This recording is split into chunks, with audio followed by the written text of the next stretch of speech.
Hello and welcome to Race and Health Matters, a podcast produced by the NHS Race and Health Observatory. I'm your host, Dr. Guddi Singh. In today's episode, we discuss how evidence is translated into practical recommendations, the challenges of implementation within complex systems, and how the Race and Health Observatory supports NHS organisations to turn insight into impact.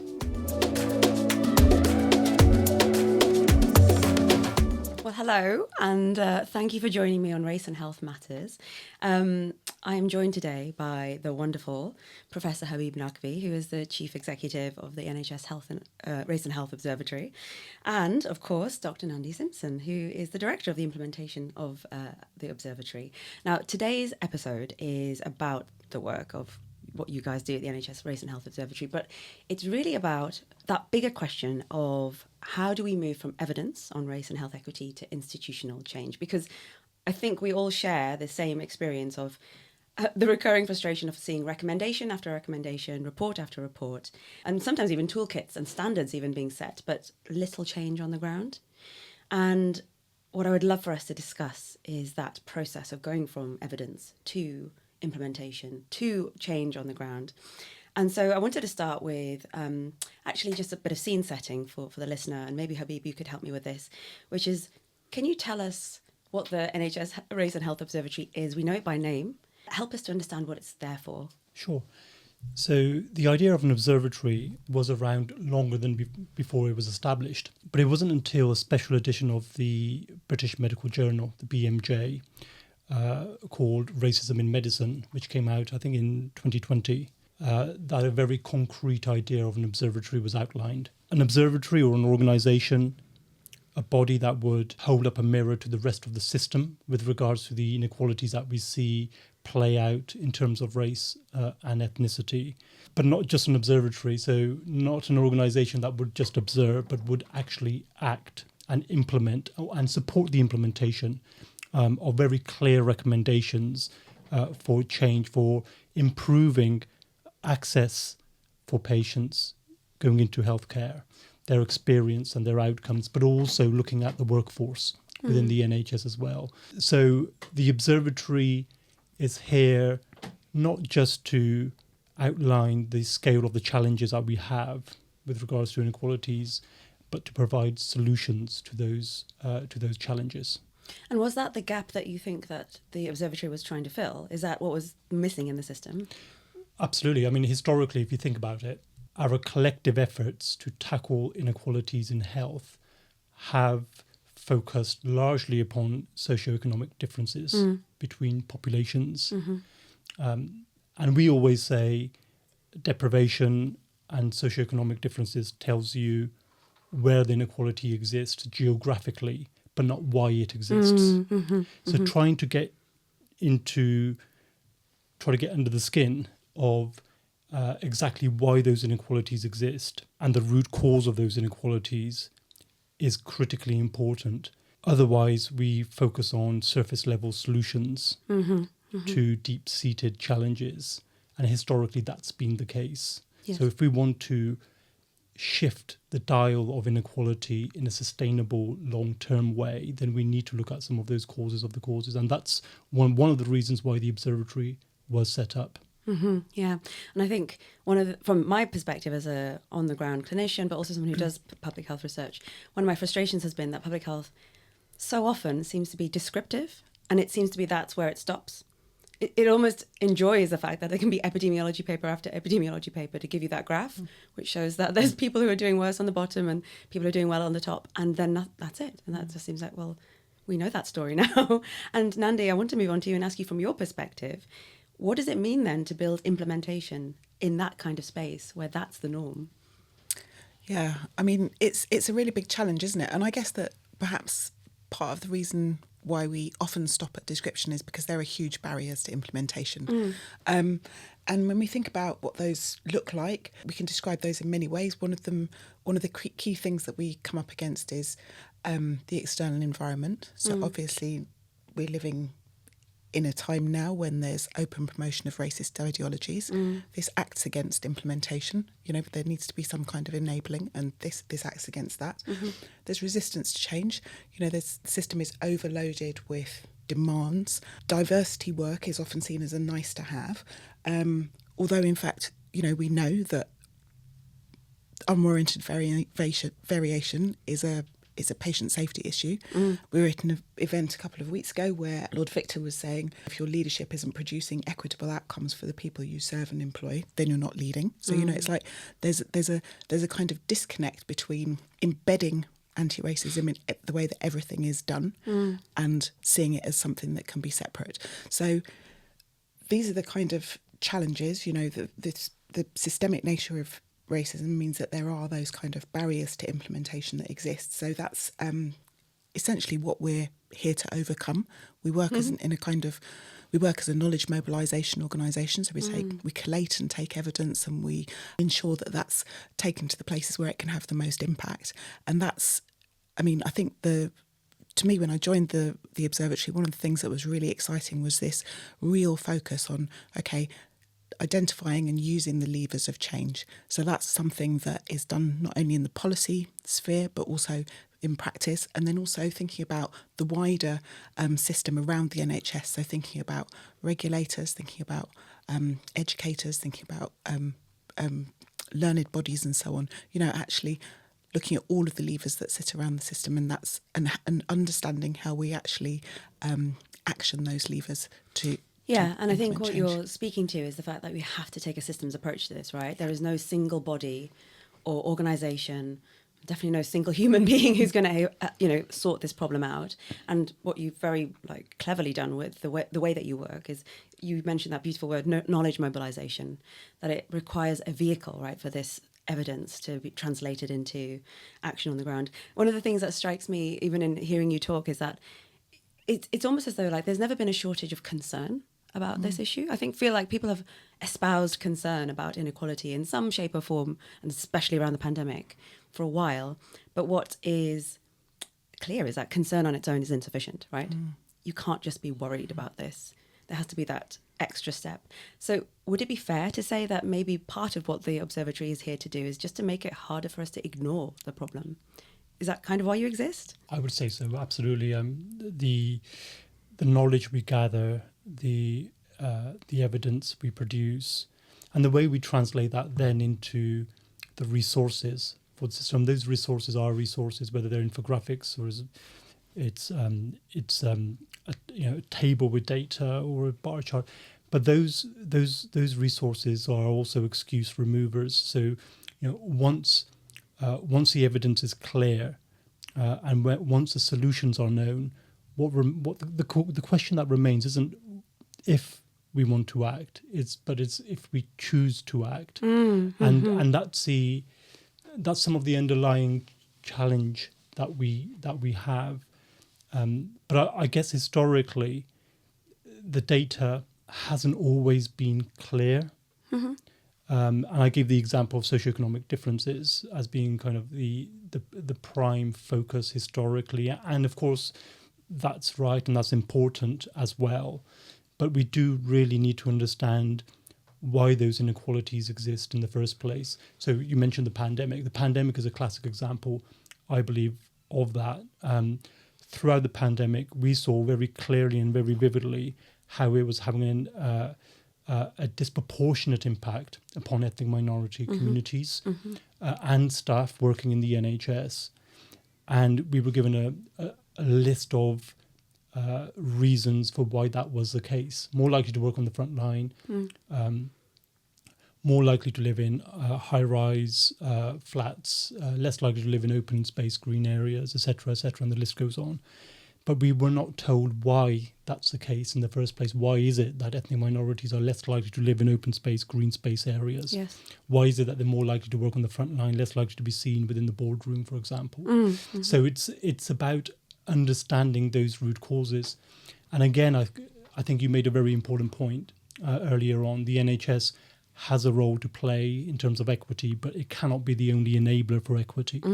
And when it comes to tackling inequalities, when it comes to those inequalities themselves, racial inequalities and bias, they're systemic, they're system-wide, and they require a systemic and system-wide response. And that includes the other agencies and other bodies that we have, not just within healthcare, but beyond healthcare. Totally. I'm struck again, but when we think about the system, of course, we also mean everyday citizens, right? And the conversation, you mentioned this, Nandi, like we're in a climate right now where it seems to be okay to be hurling racial abuse at people in a way that like even just 10, 15 years ago would have been unheard of in this country, right? The pandemic was an interesting time for me personally. So I helped to co-write and present a television program with David Harewood at the time, which is about why is it COVID killing people of colour? And that was the first time on the BBC we were literally calling out racism in this country in a very kind of like to millions of people kind of way. And I think the pandemic opened that up. But it kind of feels like to me that opportunity has kind of almost closed. We had this opportunity to talk about this quite openly.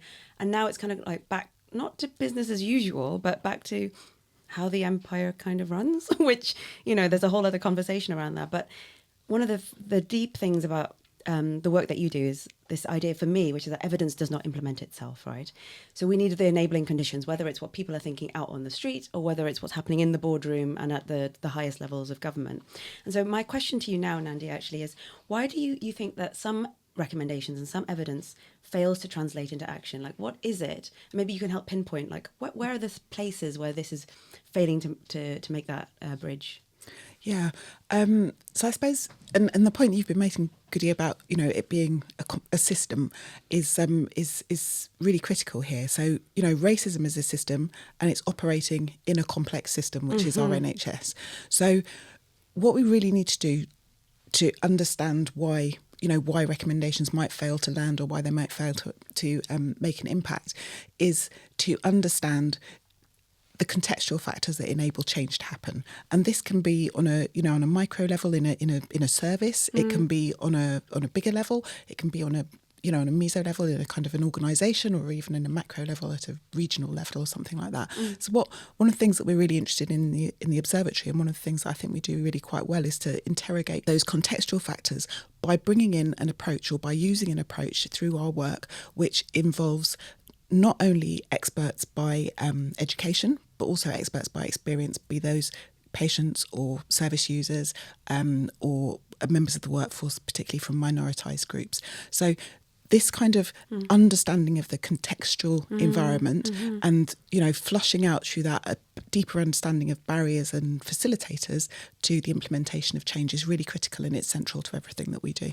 I'm glad that you brought that up, because I think still actually so often in the NHS we confuse certain kinds of knowledge as the truth.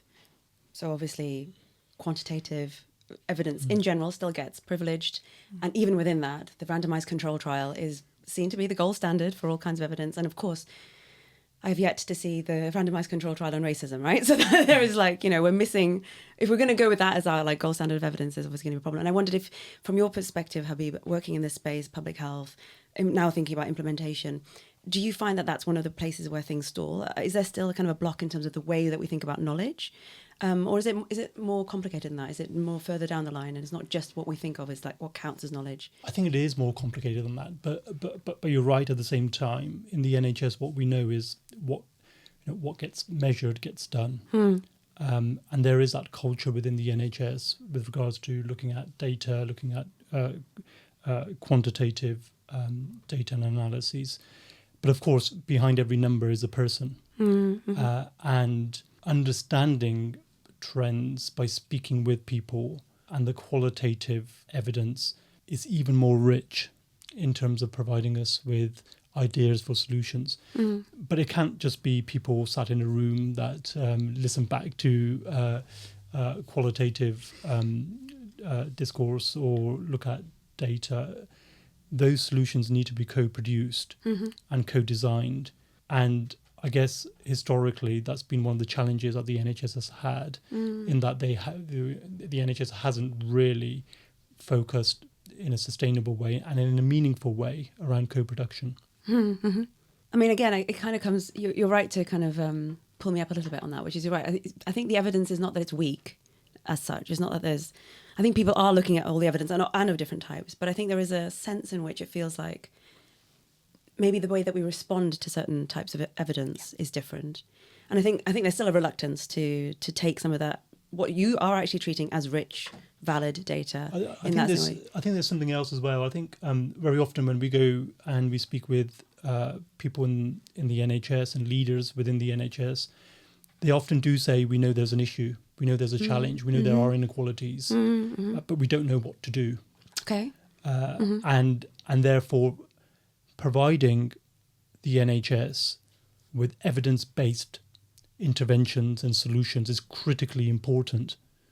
But those solutions and those interventions need to be based upon the data that looks at the causes of those inequalities, as opposed, because otherwise we go back into this kind of the cycle of having surface level solutions for deep-seated challenges. So let's stick with that idea then of like, what are we going to do about it? Because that's ultimately what this is all about, right?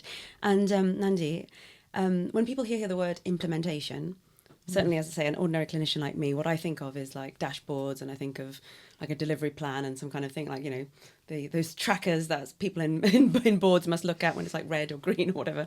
But what does implementation actually involve when we're thinking about a complex system like the NHS? I mean, there are formal definitions of implementation. There's a science of implementation science, but actually, you know, all of us every day are implementing things all the time, aren't we? It's, you know, finding appropriate ways to do things. And I think that one of the things that we've done in the Observatory is we've developed an implementation toolkit, and this is specifically to support organisations that we commission to do research to develop recommendations that are implementable. So to develop recommendations in a way that makes them more likely to be put into practice. And there are, you know, we've based this toolkit on implementation science principles. So, you know, the evidence is really important. And I think, you know, to come back to your point, so I understand what Habib's saying. I understand what you're both saying, obviously. But actually, I think there's a really important point there about evidence and the hierarchy of evidence. I mean, it's like, you know, people, for example, hide behind the data aren't good enough. But we have lots of qualitative evidence, and that's not so often foregrounded. Right. So, I mean, it's like, you know, you can think about, you know, multiple reports where people talk about their experiences, but are still ask for more information about their experiences. So I guess there's that evidence kind of as the baseline. Then something about identifying the context. So thinking about what type of intervention is required, and also what level it's going to sit at. I mean, thinking about how to actually leverage something, you know, an approach that you might take in a service might be different from an approach you'd take at organisation or system level, but also thinking about, and this is important for us as an organisation that kind of has a bit of oversight of, you know, a bit of a bird's eye view of some of the things that are going on. What we're also able to do is identify common issues and think about how those are escalated. So I'm thinking about, for example, we've done some work with maternity and neonatal services, and some of the barriers, some of the consistent barriers that organisations have found, you need a common solution. So what we've been in a great position to do as the Observatory is to commission research and to commission work that actually addresses those issues, as well as escalating into policy making spaces, so that we're actually being in some ways a conduit between the frontline and the policy making and decision making spaces, so that we can pass that information in both directions too. I mean, yeah, I think you've beautifully described how you genuinely are an observatory, right? That you are able to observe almost from like this elevated eagle's view of what's going on. But more than that, not just see it, then respond to it and try and connect up where people need to be connected. But just to stay on what you were talking there about, you know, this idea of like trying to provide toolkits for implementation. What have you learned in this work about what actually needs to be in place for recommendations to become action? Have you got any kind of principles or values or conditions that you could say, actually, this is kind of what needs to be there if we're going to make any change happen? Yeah. So I think this comes back to our RHO anti-racism principles. So was it November of 24, we published 7 principles of anti-racism. Could you just go through them? So there are 7 of them. What I'm going to do is I'm going to outline in particular the first one, Cool. okay? Because this is like really, really kind of everything else hinges on this. So the first principle is demonstrate accountability and leadership by naming racism. Yes. And when we say naming racism, you know, obviously it's actually not as easy as you think. When you're in a pressured work environment, if you are a minoritized person, or if you feel that you're in a minority and wanting to wanting to actually name racism, it's not always easy. So that's really critical. Anyone who's heard me speak before knows that I'm a massive fangirl of Professor Kamara Jones. Yes. And so Kamara Jones has got an incredible way that she describes naming racism, which I think is really helpful in this context. So she describes it as 3 distinct actions. So the first of these is acknowledge racism exists. And that's important, actually, because in many spaces, there might be an acknowledgement that racism exists, but not an acknowledgement that it has any influence on what's happening in a clinical space. Second one is commit to understanding how racism is operating here. And this comes back to subsequent anti-racism principles, for example, data, community insights, bringing those things to bear on really understanding how the racism is in operation. And then the third point is organise and strategise to address it. And I guess what this reflects here as well is what we've been doing in the Observatory is underneath each of these anti-racism principles, we've been developing tools and resources to support organisations, to support individuals, to do that organising and strategising around addressing racism. Brilliant. That was a fantastic answer. And you're right to bring up actually Kamara Jones, because there's something that I take from her work, which is this idea that institutions can actually produce these patterned inequalities without even being explicitly racist, right? And that's something that we obviously understand, right? There's so many people who are genuinely good people and yet somehow still manage to reproduce these inequalities. And it obviously comes out through systems. And it feels like what you're doing as an observatory is actually just to make that visible, make what is systematic actually visible, so that we actually see it as this thing, that pattern that recurs across the whole NHS. And Habib, I wanted to ask you, we just had that beautiful description of some of the things that need to be in place really for us to take any action at all. But apart from the reports, which are obviously excellent that the Observatory produced, can you tell us a little bit more about how you might support an organisation with that implementation process? Sure. What else can we look to the Observatory for? Sure, yeah. So if I give you an example, in fact, of the very first piece of work we did, which kind of really exemplifies and describes what Nandi has been talking about. So during the pandemic, so the Observatory was established just before the pandemic. It was almost like building a plane in flight. So we were building the Observatory, and Lord Simon Stevens, who was Chief Executive of NHS England at the time, said he would absolutely support and fund the establishment of the Observatory, which was fantastic. And I still remember this. It was at BMA House, where we launched the British Medical Journal Special Edition. And 2 weeks later, we went into the pandemic. And that highlighted for us really the foresight, I guess, that Lord Stevens had in establishing a body that would be semi-independent and would be able to hold up a mirror to the rest of the system. And that's what we began to do during the early stages of the pandemic, not just in relation to the vaccine and vaccine hesitancy and everything else that came along with that, but also to highlight some other key issues that we thought were really important to flag up to the system. And that included the very first piece of work we did, which was to look at racial bias in pulse oximetry. So the little devices you put on the end of your fingers to test the level of oxygen in your body, which obviously was important during a pandemic that was affecting the level of oxygen that people had in their bodies. But the evidence, particularly from the US, was striking, that the darker the colour of your skin, the less likely the infrared light is to penetrate your skin. And we thought it was a very important point in time, but also a very critical issue during a pandemic to highlight this racial bias. So we did what we've been doing since then over the last 5 years. We brought together the evidence base. We turned that evidence into policy recommendations for change.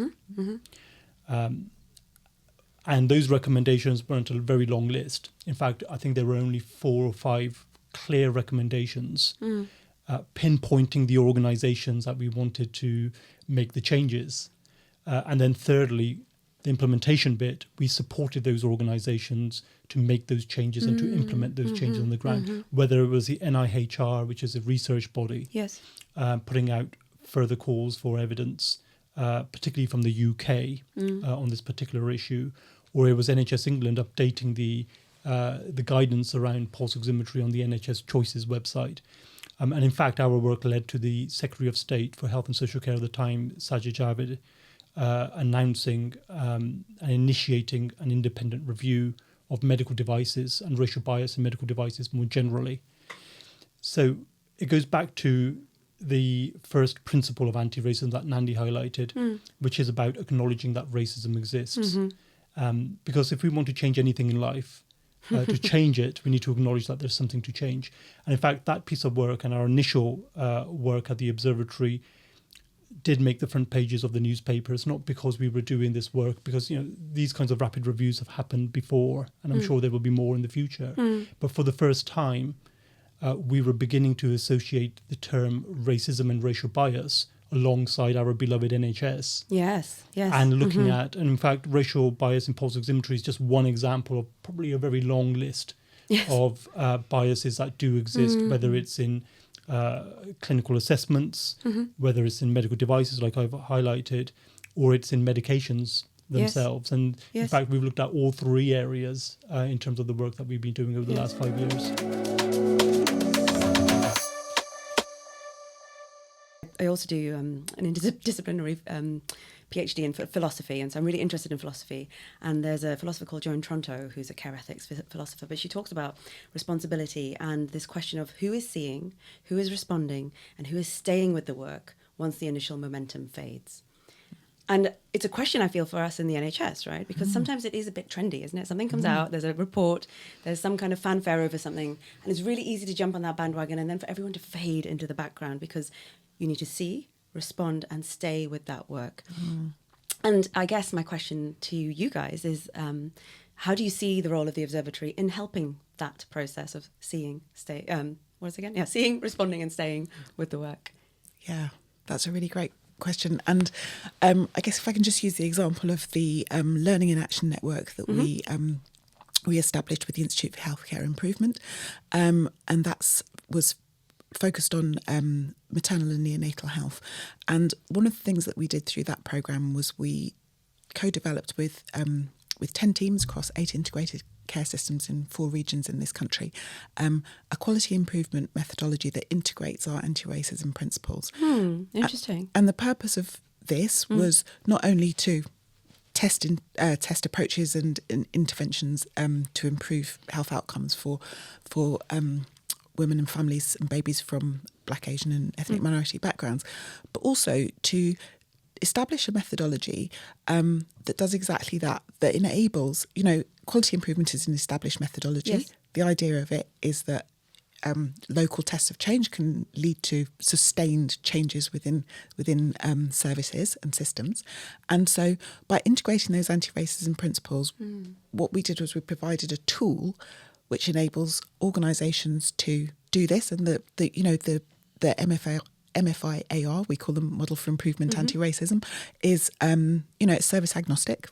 We tested it in perinatal services. Actually, it's applicable more widely, and by integrating those principles, what we've done is we've provided a mechanism whereby there can be a retention of that focus on anti-racism through a methodology that people use anyway. Yeah. And I think, again, it kind of comes back to philosophy, right? You've woven it into the architecture of that work so that it becomes, hopefully, business as usual. And it is just, hopefully, for the next generation of clinicians and managers, this is just how they do the work. And it's not something that you have to kind of parachute in, which is so often what happens, that it's something that feels like it's an add-on as opposed to part and parcel of the work. But there's something else as well, I think.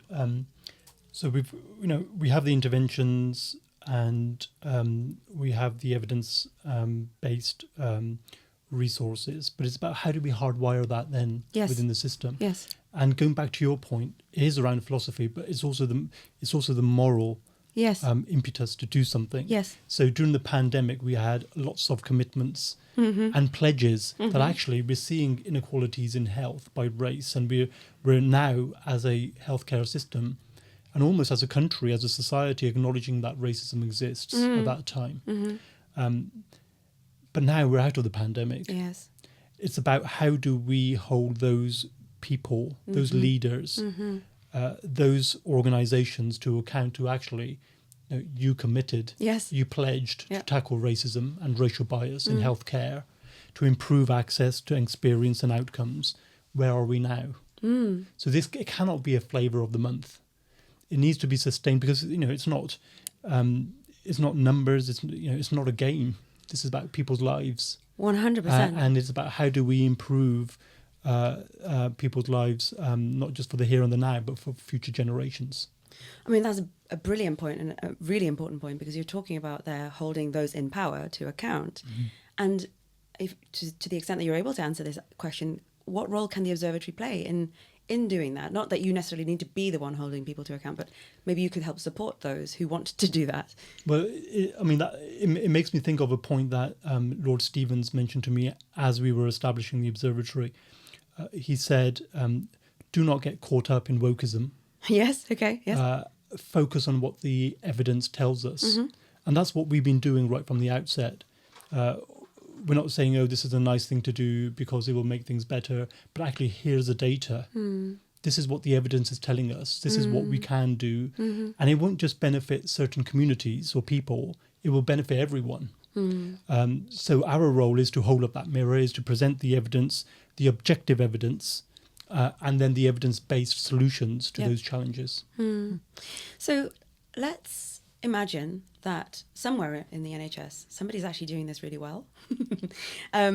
What are the signs for you guys that implementation is actually going well, that something has landed and a trust or a system has responded and is doing more than just kind of, the rhetorical lip service? What would good look like to you, Nandi? Yeah. That's actually a giant question, but I'm just thinking about a conversation that I've come from this morning through a programme that we are delivering for NHS England. So this is a perinatal equity and anti-discrimination programme. Yeah. And we had a meeting with, it will be in all of the perinatal services in England. And we had a meeting with one of the teams involved, and they're really advanced in their race equity work. And what it looks like is messy. Oh, yeah. Because they're actively testing things. They're challenging themselves. They've achieved some really good things. They've got some fantastic data that demonstrate that they've made progress, but they're still challenging themselves. And so the kind of conversations that we had this morning were about how do we do more? How do we do better? And in the case of this organisation in particular, one of the main things they were thinking about was integrating, not just integrating community insights, but integrating communities into accountability spaces. So how are organisations held to account by community partners? So that was one of the things that they were thinking about. And I think this is a really exciting idea in relation to, as the health service goes through these transitions that we're going through right now. This is really critical because it's only through the engagement and the input of communities that we're actually going to make the changes that we need to make. I love what you described there about it being messy, because I think we all intuitively know, whether you're high up in the system or if you're down on the ground, that real life and health is messy. But it does require a bit of humility, doesn't it? In that organisation to be able to say it's going to feel uncomfortable. This is going to feel terrible, probably, if you're in the middle of it and you're trying to manage it. If you're a brave, courageous leader, then you're able to say that, like, actually, this is what change requires. And it almost sounded like what you were saying. They were almost willing to redesign themselves, like redesign the service itself, what they do, what their roles are, which I think is a very challenging thing, because it's confronting history, power, privilege, all of those things, right? Absolutely. And it's so necessary. In the Observatory, we show this slide, which was developed, 5 years ago, which shows ethnic inequalities in health across a huge range of conditions. And what that slide actually says is that we are systematically providing unsafe care for some populations. Right. And we're not necessarily doing that because of malintent by individuals, but we're doing that because the systems and the processes that are in place are actually racist. Yes. And they're racist, by omission, because they don't take into account the diversity of the populations that they're serving and so on. And so it's really necessary that we do that interrogation and that organisations do that kind of reflection on the processes, on the systems, on their policies. That's how does racism become embedded? How does structural racism become embedded in organisations? It's through policies, it's through decision-making processes and so on. And so it's really critical that organisations do actually do that reflection. I mean, it's that whole thing, isn't it? I don't know if it was Deming's, but that system thinking about, you know, every system is designed to get the results that it gets. I mean, you're right. We're kind of trapped, aren't we? And unless you're willing to do that unpicking, let's start again almost, you're always just going to repeat history. So and in fact, those are some of the things that we are beginning to do within the observatory, is to work with organisations such as those organisations that produce clinical guidelines, for example. And not just to de-bias current clinical guidelines, whether it's for maternal health, sickle cell disease, or it's for cardiovascular disease or diabetes, etc., but also to work with that organisation, which is a national body, to build in processes so that the development of any new guidelines going forward do not have those biases built in. Brilliant. And it goes back to Nandi's point, which is that actually these clinical guidelines, whether it was 20 years ago, 30 years ago, I mean, the APGAR score as a clinical guideline is one classic example. Yes. It came out in 1952. Yeah. Judging the health of a baby partly based upon the colour of his skin wasn't right in 1952, and certainly not right today in 2026. But things have moved on since 1952, and so we need to work with those organisations, those oversight bodies, to make sure that this doesn't happen going forward, and that we look at the present as well, but also with regards to research. So looking at representation in clinical research, in medical research, so that the development of medications or clinical guidelines or medical devices, such as the pulse oximetry, for example, you know, we have that representation so that the devices and the outputs are fit for purpose and, you know, help meet the needs of all of our communities and not just some of our communities. So it's really important that we go further upstream to tackle and to kind of de-bias some of those long-standing challenges. Yeah, right from the ground up, exactly. We talked about the kinds of signs of when implementation might be going well, but we obviously know that in reality there's going to be lots of barriers to implementation. And I wanted to talk about that and this, and maybe from your experience, because you're in that observatory positioning where you can see things from high up. What have you seen are some of the common barriers or obstacles for trusts or organisations to implementation? I'm asking both of you. Habib, maybe you could start. Well, I think you used the word in your question, trust. I think it's trust, but not in the sense of an organised NHS trust, but trust and confidence that the patients and communities have with regards to the NHS and with regards to healthcare services and interventions. And this is historical.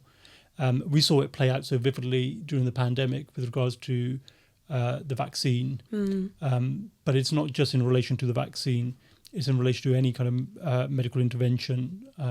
But building levels of trust and confidence is critically important. I'm hoping the work we're doing around de-biasing clinical guidelines and medical devices and medications will help to build levels of trust and confidence. But that trust will also come with the co-production and co-design of services, so that actually those services and those interventions are fit for purpose, and we will know that they are fit for purpose because they will be co-designed for the people that we're here to serve. And we define trust as truth told consistently over time. So it's a bit like an algorithm. So if there's a breakdown in any part of that algorithm, the truth, the consistency in time, there's a breakdown in levels of trust. So it's about, you know, it goes back to my point around the pledges and commitments we heard during the pandemic. Those need to be followed through. Otherwise there'd be a breakdown in levels of trust and confidence. That's a profound thing that you brought up there, right? The trust in institutions, which I think in the UK and probably around the world right now is at an all-time low. I don't think there is a single institution on the planet that actually has maintained the trust that it used to have. But of course, people still love the NHS. And so, Nandi, I'm turning to you with a similar question about, you know, obstacles, barriers, but actually a slightly different spin, which is actually what forms of resistance are you seeing as the most common when you're trying to get this work underway? Where are you seeing resistance and what does it look like? I think one of the key things that we see is that, you know, you're talking about a kind of creaking system, right? And everybody, you know, everyone's under strain and pressure. There's not really quite enough resource for anything. And so, you know, in some instances, diversity inclusion work is seen as nice to have, not as integral to what's happening. So there's resistance around resource allocation for this work. Yes, as if it's a for luxury. example, as if it's a luxury. But of course, we know that outcomes are improved for everybody when you address the issues that affect the people who've got the worst health outcomes.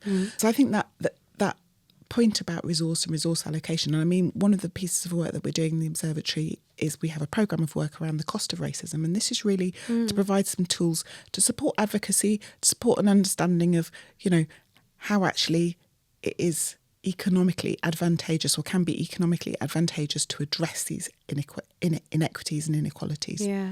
Do you have a cost of racism worked out? So we don't have it yet. Yeah. And I mean, one of the pieces of work, our fantastic lead for policy and strategy is leading on a development of a piece of work which the aim is to produce a kind of headline figure, exactly that, the kind of figures that we have that are actually really powerful levers for change in policy and decision making and so on.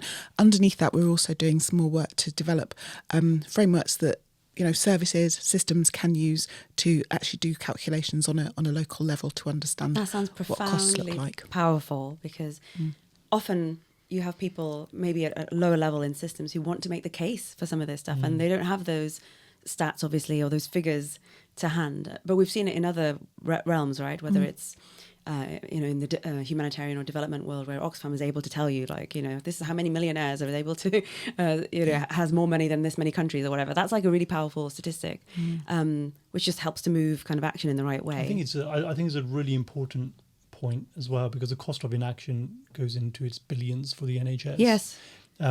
But the point around the different cases for this, I mean, you've obviously got the moral case, it's the right thing to do. You've got the legal case, we've got the Equality Act and Health Inequalities duties.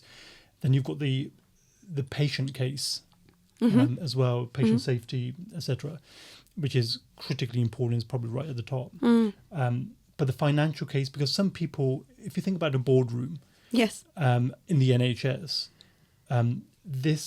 so I always say this subject matter is important for everyone, not just your nominated non-executive director who has a role to play with regards to equity, not just the chair or the chief exec, and leadership is so important in this, of course, but also the chief nurse for the obvious reasons, the medical director and the finance director as well, because the challenges that the NHS has today, whether it's waiting times, whether it's shortage of staff, etc., those challenges are not distinct to this subject matter. You get this subject matter right, it will have a profound positive impact on those challenges.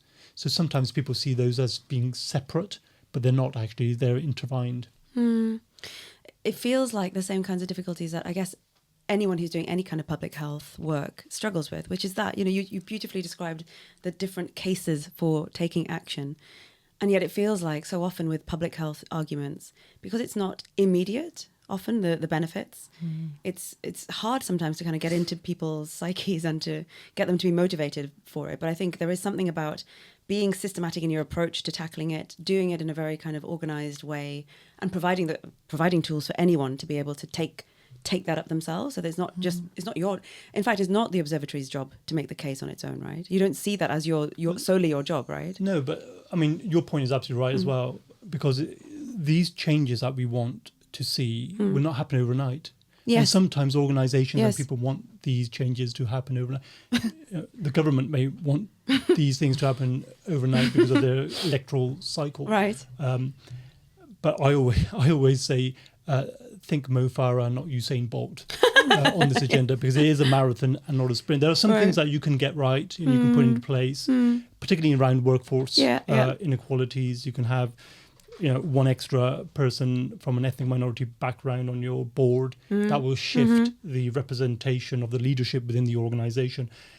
But to change how it feels to work in an organisation, from a staff perspective, workforce perspective, that takes time. You cannot shift culture overnight. Yeah. I'm really aware that you've been producing excellent tools. And we've also obviously had like race equity kind of statistics for a while as well, actually now, and those metrics. But I guess my fear is that sometimes you produce all this beautiful work, but it kind of the tools are not used, or they kind of like fall by the wayside. And I guess my question to you would be: is what could we be doing, or what do you see as the way of making sure that organisations use these tools, like they actually use day in, day out, and what could we be doing on the ground maybe to encourage that upwards? Yeah. Well, in developing the tools, one of the things that we're doing is we're working with a wide range of individuals to get their input so that they feel valid to a wide range of users and end users. The other thing that we're doing is we're trying where we can not to invent new tools, but to adapt tools that exist. So we're not like saying, okay, now here's a completely new way you've got to work. Yeah. It's more about, okay, here's an approach that you use normally. Here's how we've tweaked it, and this is going to support you. I think importantly, and we've got a fantastic head of implementation, and she's leading on a development of anti-racism evaluation framework. And I think this speaks also to the point about, the time frame that is required to see outcomes, and really something about understanding progress. People are motivated by making progress, aren't they? Yes. So understanding progress along the way, but not only understanding progress, but really understanding what, again, coming back to those contextual factors, what are the enablers? How is it that change is made? How is it that we embed and implement anti-racism? And so providing that kind of feedback as an adjunct to the tools and resources so that people can actually, have the motivation from seeing progress, which may be incremental in some ways, but actually having an approach that means that they can see that progress is being made. And just on that, we obviously want organisations and people to focus on these interventions because they want to and not because they have to. Yes. But there is an important role for regulators, the oversight bodies, whether it's the Care Quality Commission or some of the other regulatory bodies. And one thing that we've done over the last few months is to bring together all of the health and social care regulatory bodies, and they've signed up to our principles of anti-racism. Brilliant. Which was in fact announced just this week. If there's one thing that keeps a chief exec of a hospital trust awake at night, it's their regulatory rating. And so if we can build this in a way to achieve the balance between supporting and encouraging, educating people and organizations to do this for the right reasons, but also regulating that actually it does happen. Because if you regulate for example, in a healthcare setting, you regulate for hand washing, which obviously has an impact upon safety, etc., then why wouldn't you do that for tackling racism? Yes. Which impacts people, which leads to adverse outcomes and in some cases death. Yes. So it's really important that we kind of begin to understand the importance of this agenda and look at the various policy levers that we have in place that we can focus on in order to begin to get that movement going. And of course, regulation and accountability is an important one. So we're going to have to wrap up now, but the thought that I want us to kind of finish on is this one that Sir Michael Marmot and many, many others have been making for many, many years, which is that inequalities are not natural. And so they are indeed socially produced by the systems that we ourselves are complicit in. And so you have the ear now, let's imagine, of every important NHS leader listening to you right now. For both of you, what would you be telling them so that they can understand that they actually have a role to play in this, that inequalities are in fact not natural and they can help changing that reality for people? What would you be telling them that they could do tomorrow that might be different from implementing this stuff? These inequalities are immoral, unjust, and they're wrong. They're wrong because they're avoidable. But what's avoidable is not inevitable. Yes. So it's about encouraging organisations and leaders to think about their role in this. I think to a line in one of the Lord of the Rings books, which is all we have to do is decide. All we have to decide is what to do with the time given to us. And those organisations, those leaders that we have in place, if they use their time well by tackling these inequalities, they will not just be improving lives, it'll be saving lives for this generation and future generations. So investment in this agenda and in organisations that do hold up a mirror to the rest of the system it really is an investment in humanity. That's so inspiring. Have you got a Frodo Baggins type line to be telling people? How can I possibly follow that? I should have jumped in straight away, shouldn't I? The only thing I would say is, in addition to that, is that we live in a really data-rich time. Yes. We've got lots of, we have so much data.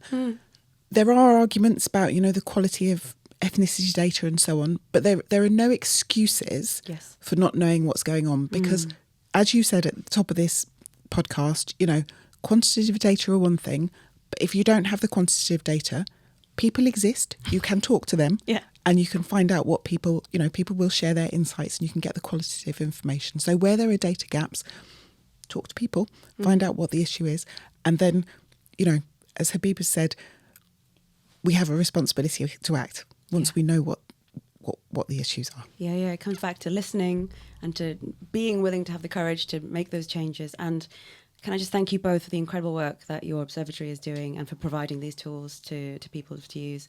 And thank you for your wonderful chat today. It's been really, really great. Thanks so much. Thank you. Thank